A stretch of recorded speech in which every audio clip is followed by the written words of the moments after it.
Hi అండి, అందరికీ నమస్కారం. నేను మీ వేణుగోపాల్ రెడ్డి ఫ్రమ్ జోష్ ఇన్నోవేషన్స్ ప్రైవేట్ లిమిటెడ్. మీ అందరికి కూడా నేను ఎప్పటికప్పుడు ఏవియేషన్ రిలేటెడ్ కంటెంట్ని అందిస్తూ ఉన్నాం.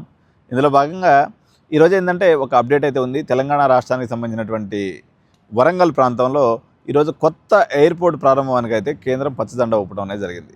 సో మన తెలుగువాడు హైదరాబాద్లో పుట్టినటువంటి వ్యక్తి అయినటువంటి కేంద్ర మంత్రి, ఏవియేషన్ మంత్రి ఏదైతే ఉన్నారో రామ్మోహన్ నాయుడు కృషితో, అదేవిధంగా తెలంగాణ రాష్ట్ర ప్రభుత్వం యొక్క నిరంతర సంప్రదింపుల ద్వారా కేంద్ర ప్రభుత్వం అయితే ఈ విషయాన్ని అంగీకరించడం అనేది జరిగింది.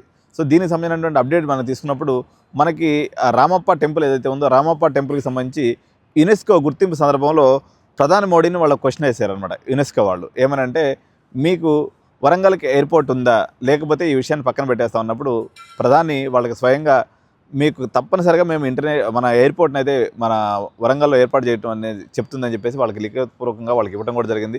సో ఈ అన్నింటిని కూడా పరిగణనలో తీసుకుని యాక్చువల్గా కొన్ని సంవత్సరాల క్రితం వరంగల్లో ఎయిర్పోర్ట్ ఉండేదండి.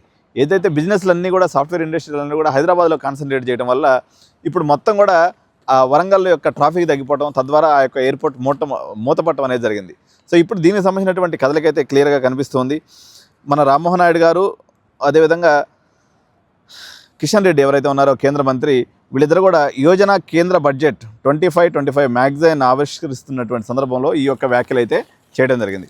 ఒకసారి ఈ కథనాన్ని మనం కానీ పరిశీలిస్తే, నాట్ ఓన్లీ కొత్త ఎయిర్పోర్ట్ని ప్రారంభించడమే కాదు, ఏరోస్పేస్ రంగంలో కూడా ఇండియాని స్వయం సమృద్ధి సాధించే రకంగా చేయాలని చెప్పేసి కేంద్ర ప్రభుత్వం అయితే పెద్ద ఎత్తున కృషి చేస్తూ ఉంది. మనకేంటంటే ప్రపంచంలో రెండే పెద్ద కంపెనీస్ అయినటువంటి బోయింగ్ కానీ లేకపోతే ఎయిర్బస్ కానీ ఇవన్నీ కూడా విదేశాల్లో తయారవుతాయి. మన దగ్గర ఏరోస్పేస్ ఇంజనీరింగ్ చదువుకున్నటువంటి విద్యార్థులకు సరైనటువంటి అవకాశాలు లేక, ఈవెన్ ఐఐటి ఎన్ఐటీలో చదివినటువంటి పిల్లలు కూడా అవకాశాలు లేకపోయేసరికి చాలా వరకు ఆ సబ్జెక్ట్ని పక్కన పెట్టేసినటువంటి పరిస్థితుల్లో మేక్ ఇన్ ఇండియా ప్రాజెక్టులో భాగంగా ఏవియేషన్ యొక్క పూర్తిస్థాయి మ్యానుఫ్యాక్చరింగ్ కూడా ఇక్కడ తయారు చేయాలనేది కేంద్ర ప్రభుత్వం ఆలోచనగా ఉంది. సో ఒకసారి మనం గమనించుకున్నట్లయితే ఈ యొక్క వరంగల్ ఎయిర్పోర్ట్కి సంబంధించినటువంటి అప్డేట్ మనం తీసుకున్నప్పుడు, స్వతంత్రానికి పూర్వమే ఇది ఏషియాలోనే అతిపెద్ద ఎయిర్పోర్ట్ అండి. వరంగల్ ఎయిర్పోర్ట్ అనేది చాలా ఓల్డెస్ట్ ఎయిర్పోర్ట్ అనమాట. సో దీనికి కానీ ప్రజెంట్ వచ్చేసి 696 ఎకరాల ప్రజెంట్ అయితే ల్యాండ్ ఉంది. ఇది వచ్చేసి మామనూరు అనేటువంటి ప్రాంతంలో ఈ యొక్క మన ఏవియేషన్కి సంబంధించినటువంటి అథారిటీ ఆఫ్ ఇండియా అంటారు. అథారిటీ ఆఫ్ ఇండియాకి సంబంధించినటువంటి ల్యాండ్ అయితే ప్రస్తుతం అక్కడ 696 ఎకరాలు ఉంది. దీని యొక్క రన్వే అయితే 1800 మీటర్స్ ఉందన్నమాట.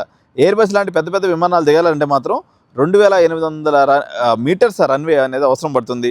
కాబట్టి ఈ యొక్క ఎప్పటి నుంచో 280 ఎకరాలు అదనంగా సేకరించినట్లయితే శంషాబాద్ ఎయిర్పోర్ట్ నుంచి ఇది 150 కిలోమీటర్ల దూరంగా ఉంటుందండి. యాక్చువల్గా సెంట్రల్ గవర్నమెంట్లో పాలసీ ఏంటంటే, ఏదైనా ఎయిర్పోర్ట్స్ మధ్యలో మినిమం 150 కిలోమీటర్ల దూరం ఉండాలనేటువంటి ఒక రూల్ ఉందన్నమాట. సో దీనిలో సవరణలు చేసినటువంటి కేంద్ర ప్రభుత్వం ప్రజెంట్ అయితే ఈ యొక్క రాష్ట్ర ప్రభుత్వానికైతే, అదేవిధంగా మన ఏవియేషన్ మినిస్ట్రీకి పర్మిషన్ అయితే ఇవ్వడం జరిగింది.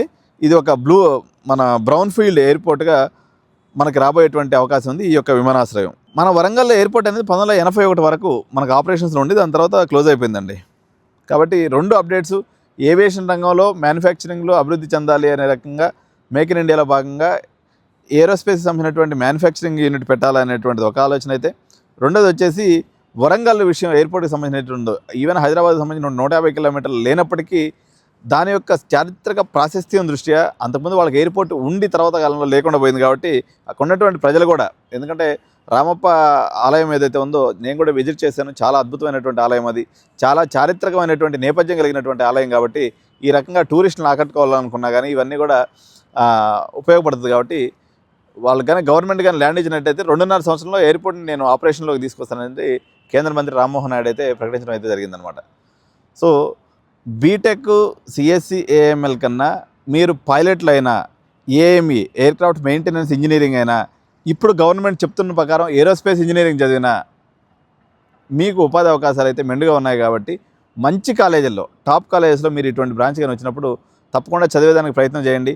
అదేవిధంగా పైలట్కి సంబంధించినటువంటి మీకు అవ్వాలి అనుకున్నటువంటి తల్లిదండ్రులు ఎవరైతే ఉన్నారో, ఎడ్యునైన్ కెరీర్ గైడెన్స్ మీకు డే 1 నుంచి మీరు పైలట్ అయ్యేదాకా, అంటే సిపిఎల్ లైసెన్స్ తీసుకునేదాకా, కమర్షియల్ పైలట్ లైసెన్స్ తీసుకునేదాకా, దాని తర్వాత మీరు ఏవియేషన్ ఇండస్ట్రీలోకి ఎంటర్ అయ్యేదాకా అన్ని రకాలైనటువంటి సపోర్ట్ చేస్తూ ఉంటుంది. కాబట్టి పైలట్ కావాలనుకున్నటువంటి విద్యార్థులు ఎవరైతే ఉన్నారో, అదేవిధంగా ఎయిర్క్రాఫ్ట్ మెయింటెనెన్స్ ఇంజనీర్స్ అవ్వాలనుకున్నటువంటి విద్యార్థులు ఎవరైతే ఉన్నారో, అదేవిధంగా ఏరోస్పేస్ ఇంజనీరింగ్ అండ్ ఏరోనాటికల్ అడ్మిషన్లు తీసుకోవాలన్నటువంటి పేరెంట్కి సరైనటువంటి మార్గదర్శకత్వం ఇచ్చి మీకు సరైనటువంటి రూట్లో మంచి కాలేజీని సెలెక్ట్ చేయడంలో ఎడ్యునైన్ కెరీర్ గైడెన్స్ మీకు సహాయం చేస్తుందని తెలియజేస్తూ, జై Hind, thank you so much.